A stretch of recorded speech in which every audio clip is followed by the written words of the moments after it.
Hey guys, welcome back. It's me again, Kim from MaryMoore.com. I'm here to show you guys how to use these blending brushes if you're more of an illustrator and not a letterer. So what I did was I just imported a PNG file from Amaziograph, and it's just a quick little drawing that I did in there. But anyway, just to show you guys how to do this. Alright, so what I do first is I'm going to go into my layers, and I'm going to change my layer that has my work on it. So this drawing here, I'm going to make it a reference. So if you don't see it, it's right here. If you click on it, it's right at the bottom. Just make that your reference. And what we're going to do first is we're going to color everything kind of separately. So this way we can, if we need to change anything that's all the same color, it's all going to be on its own layer. So you'll see what I mean in a minute. Okay, so while you're selected here on your reference or your inserted image, we're going to go ahead and click Select. And make sure that automatic is checked at the bottom. And then we're just going to start clicking on what we want selected. And then we're going to create a new layer. So this is where we're going to pull in our color. And I'm just going to pull in red here. Okay, so here we have the first layer, and you can see that we have our reference image, and then we have the new layer. To create the shadows and highlights and blending, we're going to create a new layer and do that on top of the existing layer. So I'm going to go ahead and I'm going to drop this color down and make it a bit darker. I'm going to go in and grab one of my blending brushes, and I'm just going to start blending or putting in some darker color here. Let me go back. I had the brush really small. So I kind of want to just push in color right now. This is a little bit different from how the letterers or hand letterers might use this. But if you use it and get the settings just right, you get a nice blend just as it is, like this. But I'll show you how to further blend this. So again, really I'm just laying down color at this point. Okay, so we got one more.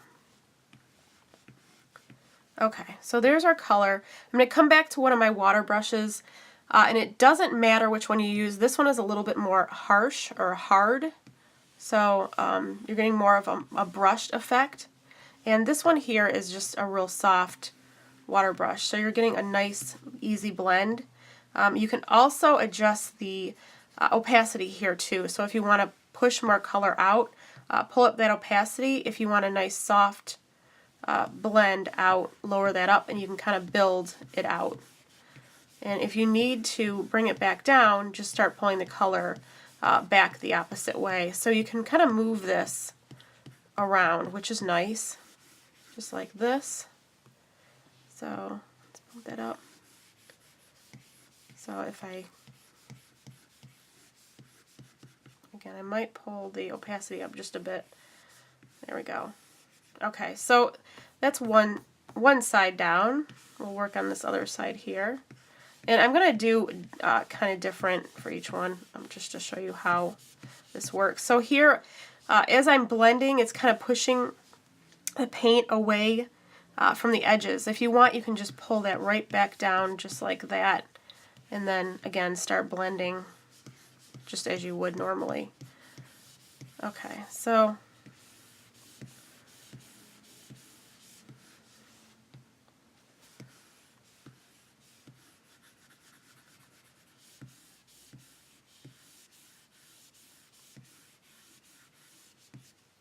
okay, there's another one, and we'll have this one kind of going up the side here. So bring this back up a little bit.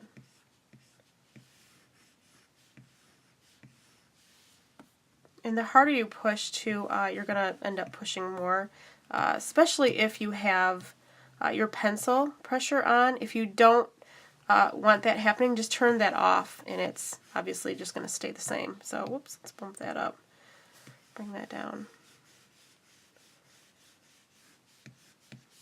Okay. Okay, so that's another one, and I'll kind of finish these ones up here, and you guys can kind of see how this looks after.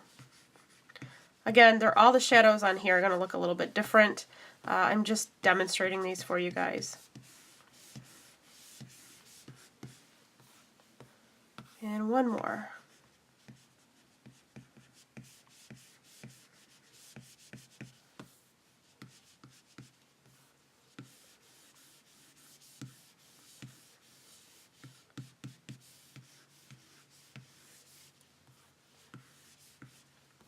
So also if you needed to bring in, let's say some highlight here, you wanted to bring in a little bit of light, just go ahead and on the same layer, if you want to keep them separate, your highlights and your shadows, you can, which is normally what I do, because if I need to fix something in my highlight, I have access to that separately and it won't blend too much with my my shadows. So I like to create a new layer, but it's up to you.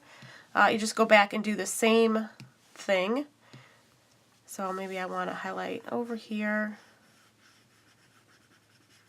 And I can do the same exact thing just by grabbing one of my water brushes and kind of working this up. So always lighten this up a little bit. And again, just come in with one of your water brushes and start blending. Just like that. Okay, so that is it. That's pretty much it. I'm not going to go through the whole thing for you guys. You guys get the idea. But the next time that you want to select these other pieces here, you're just going to come back to your reference. You're going to hit the select, make sure it's an automatic, and then just start picking what you need, you know, in that drawing that you want that particular color. So everything on this layer is going to be, let's say, orange this time.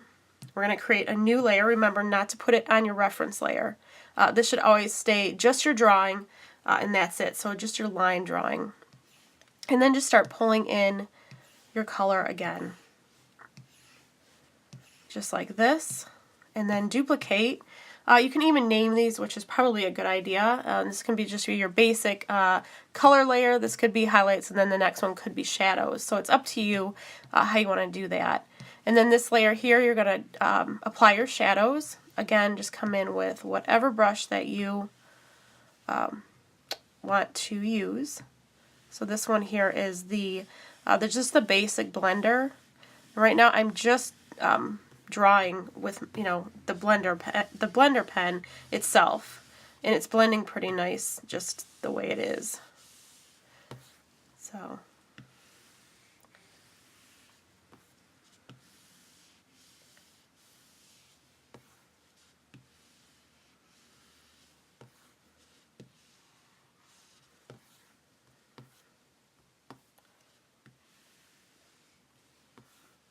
okay, so again, I'm going to come in and just fix up, you know, anything that I wanted to continue blending.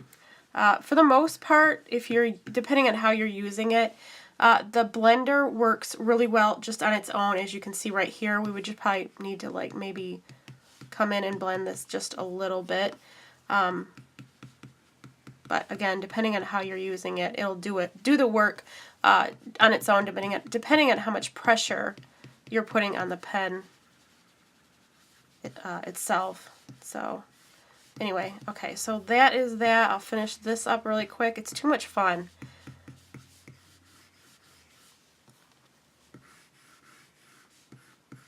I also want to mention this isn't like a quick fix either. This is something that you know, you have to work at, like with any kind of illustration and adding shadows and things like that. It's not going to plop them in right exactly where you need them. You kind of have to work with them and kind of move it and get it to where you want them to sit. So anyway, that is it. That's how I would recommend using these if you're an illustrator. But otherwise, you can just go ahead after you're done. If you want, you can select the layers that are the same, and once you know it's ready to go, you don't have to do any more to it. You can merge these down if you want, and you can also get rid of your line drawing. So, alright guys, that's it. That is how the blending brushes work for Procreate if you're an illustrator. If you have any questions, please don't hesitate to contact me here at marymore.com or through Creative Market. Thanks. Bye.